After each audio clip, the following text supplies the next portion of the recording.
तुमने हमें बहुत नुकसान पहुंचा दिया है। तुम्हारी वजह से मैं अपनी मोहब्बत खो चुकी थी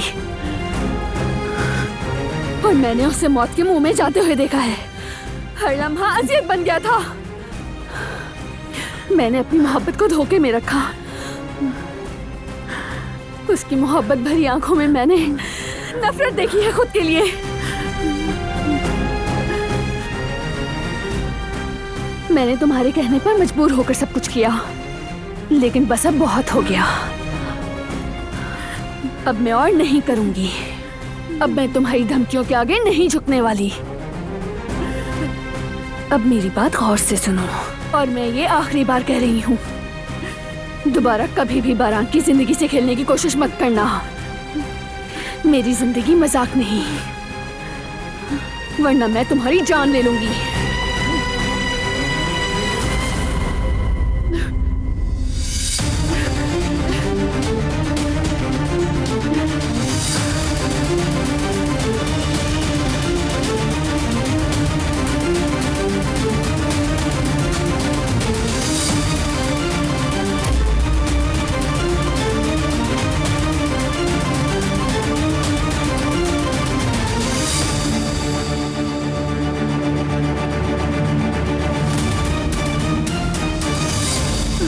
सबिया साहिबा, आप ठीक है?